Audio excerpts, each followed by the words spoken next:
Hello everyone, this is Emily and I'm here to present the final project of the course Machine Learning Foundations for Product Manager. Let's start by reviewing the project topic. Our problem today is we're gonna build a model to predict the electrical energy output of a combined cycle power plant. We already have data to analyze, which is a set of 9,568 hourly average ambient variables, including temperature, ambient pressure, relative humidity, and exhaust vacuum. We also have the net hourly electrical energy output, which is the target we are trying to predict. I will walk you through each step of the requirement to finally select the better model with the algorithms used in this presentation. Step 1 is to identify the machine learning approach and the output metric. With the given data, I consider this to be a multiple linear regression model. Because we're going to predict a continuous value, which is the electrical energy output, based on multiple features, like the temperature or humidity. I am using the basic Excel add-in Analysis Toolpack to do the calculation of the output metric. The output metrics are going to be two values. One is mean squared error, aka MSE, and two is R squared. So we all know that MSE is the average squared difference between the actual values and the predicted one. And the principle is the lower the MSE, the better the model. While R squared is variance in the dependent variable, in this case it is electrical energy output that can be explained by the independent variable.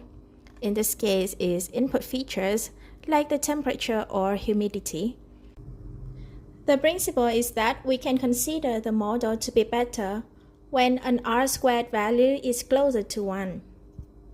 Moving on to step 2, feature selection.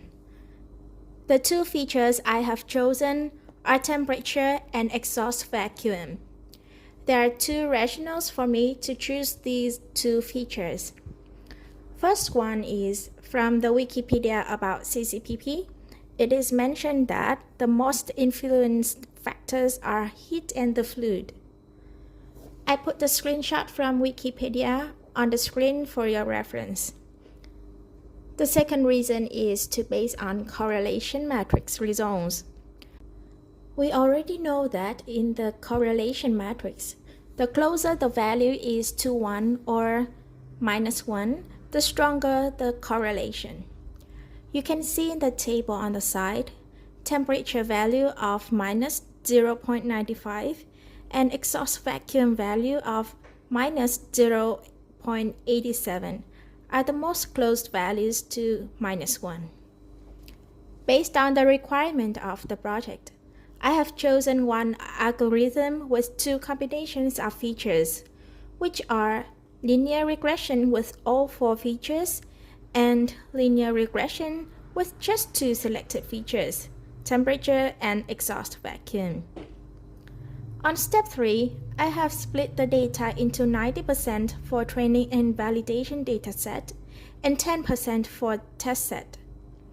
For each of the split datasets, I have used the linear regression for calculation on step 4 to compare models.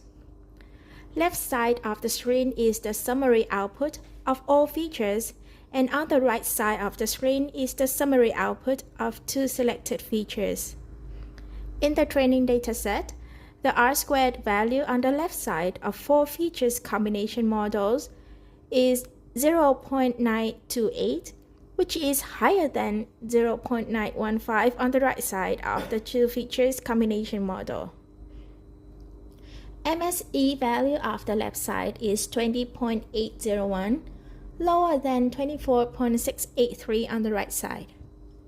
Then I did the same calculation on the test dataset, as you can see in the summary table below, and received a similar result, where R squared value on the left side is higher than the right side. and the MSE value on the left side is lower than the right side. With this result, we move to the final step, step 5, performance evaluation. Let's flash back a bit about the output metric I have chosen in the beginning and how we base on that to evaluate. So we are choosing the model with a lower MSE value and an R-squared value that is closer to 1, which are the results on the left side in this case. Therefore, my final selection is linear regression with combinations of 4 features, since both R-squared value and MSE value are better. Thank you so much for spending time watching my presentation. I hope to receive constructive comments from you all. Have a nice day.